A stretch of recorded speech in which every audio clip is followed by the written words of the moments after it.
Hello everyone. इस video में हम लोग बात करेंगे हाइटस हर्निया के बारे में।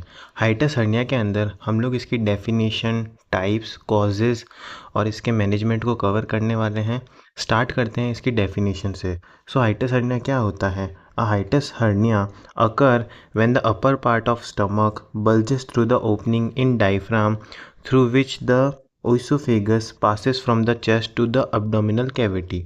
यानी कि हाइटस हर्निया क्या होता है कि जैसा कि आपको इस इमेज के अंदर दिख रहा होगा कि ये जो डायफ्राम है, नॉर्मली जो डायफ्राम होता है, स्टमक का जो पार्ट होता है वो उस डायफ्राम की ओपनिंग के अंदर से बाहर निकल जाता है। इसको हम लोग बोलते हैं हाइटस हर्निया। अब हम लोग बात करेंगे कॉजेज़ की। हाइटस हर्निया के क्या क्या कॉजेज़ होते हैं, किन किन कारणों की वजह से हाइटस हर्निया एक पर्सन के अंदर होता है।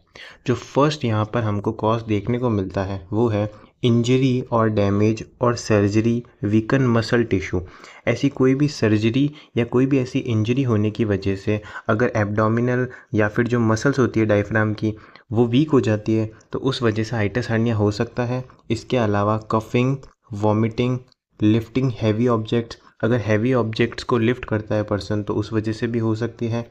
कंजेनाइटल लार्ज हाइटस, अगर कंजेनाइटल लार्ज हाइटस है पर्सन के अंदर तो उसको भी हाइटस हर्निया होने के चांसेस रहते हैं। अगले कॉज की बात करते हैं, वो है परमानेंट शॉर्टनिंग ऑफ ईसोफेगस। अगर ईसोफेगस की जो लेंथ है वो शॉर्ट हो गई है तो उस वजह से भी जो स्टमक का अपर पार्ट है वो डायफ्राम की ओपनिंग से बाहर निकल जाएगा और हाइटस हर्निया कॉज करवाएगा। अब हम लोग बात करेंगे रिस्क फैक्टर्स की, यानी कि क्या क्या रिस्क फैक्टर्स होते हैं। एजिंग, बढ़ती एज के साथ ये होने के चांसेस हाई रहते हैं। Obesity, smoking, T, coffee and alcohol का जो यूज़ होता है, ओवर यूज़, उससे भी हाइटस हर्निया हो सकता है। इसके अलावा अनहेल्दी डाइट, अगर कोई पर्सन अनहेल्दी डाइट को फॉलो करता है या उसे इनटेक करता है तो उसके अंदर भी हाइटस हर्निया होने के चांसेस हाई रहते हैं। कॉजेज़ को कंप्लीट करने के बाद अब हम लोग बात करेंगे टाइप्स की। तो जो हाइटस हर्निया होता है वो दो टाइप्स का होता है। स्लाइडिंग हाइटस हर्निया, सेकंड जो हमारे पास होता है वो होता है पैरा ईसोफेगस और फिक्स्ड हाइटस हर्निया। ये दो टाइप्स होते हैं। सबसे पहले बात करेंगे फर्स्ट की, यानी कि स्लाइडिंग हाइटस हर्निया के बारे में। स्लाइडिंग हाइटस हर्निया क्या होता है? सबसे पहले तो मोस्ट कॉमन टाइप, सबसे ज़्यादा जो कॉमन टाइप का हाइटस हर्निया देखने को मिलता है वो होता है स्लाइडिंग हाइटस हर्निया। इसकी डेफिनेशन के बारे में बात करते हैं। In this stomach protrude, protrude मतलब होता है अपनी कैविटी से बाहर निकल जाना या बाहर की तरफ इनगल्फ हो जाना। A through oesophagus opening from the diaphragm into the chest region, यानी कि इसके अंदर क्या होता है ना, जो स्टमक का पार्ट होता है वो ईसोफेगस की ओपनिंग से या फिर जहाँ से ईसोफेगस आ रहा होता है डायफ्राम के रीजन के अंदर एंटर कर रहा होता है, जैसे कि ये वाला रीजन है, उस रीजन में से क्या होता है ना, बाहर की तरफ प्रोट्यूट हो जाता है। इसको हम लोग बोलते हैं स्लाइडिंग हाइटस हर्निया। नेक्स्ट जो हमारे पास टाइप है वो है पैरा ईसोफेगियल और फिक्स्ड हाइटस हर्निया। इसके अंदर क्या होता है, in this part of stomach, इस हाइटस हर्निया के अंदर जो स्टमक का पार्ट होता है bulges into the chest region, यानी कि जो चेस्ट वाली कैविटी होती है उसके अंदर एंटर कर जाता है, प्रोट्यूट कर जाता है from the weaken part of diaphragm.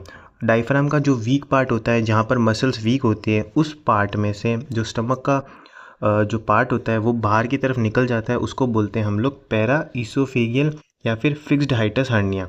तो जैसा कि आपको इस इमेज के अंदर दिख रहा होगा कि किस तरीके से ये देखने को मिलता है। नेक्स्ट आगे चल के बात करते हैं हम क्लिनिकल मैनिफेस्टेशंस के बारे में। क्या क्या sign and symptoms hiatus hernia के पेशेंट के अंदर हमको देखने को मिलते हैं। सबसे पहले तो ये मे बी असिम्टमिक हो सकता है कि पेशेंट कोई भी सिम्टम शो ही ना करे। और जो सिम्टम्स होते हैं वो होते हैं हार्ट बर्न देखने को मिलेगा पेशेंट के अंदर, ब्लोटेड फीलिंग देखने को मिलेगी, यानी कि पेशेंट को जो है गैस फील होगा अपने स्टमक के अंदर, एब्डोमिनल रीजन के अंदर। नेक्स्ट फ्लैट्यूलेंस यानी कि गैस देखने को मिलेगी, एसिडिटी देखने को मिलेगी पेशेंट के अंदर। इसके अलावा एनीमिया देखने को मिलेगा, डिफ़िकल्टी इन स्वेलिंग, कुछ भी स्वेल करने में या निगलने में पेशेंट को डिफ़िकल्टी होगी, ब्रीदिंग डिफ़िकल्टी, चेस्ट पेन दोनों भी आपको देखने को मिलेगा। नेक्स्ट अब आगे चल के हम लोग बात करते हैं डायग्नोस्टिक इवैल्यूएशंस के बारे में। डायग्नोस्टिक इवैल्यूएशंस यानी कि क्या क्या टेस्ट प्रोसीजर होते हैं जिनकी हेल्प से हम लोग हाइटस हर्निया का पता लगा पाते हैं।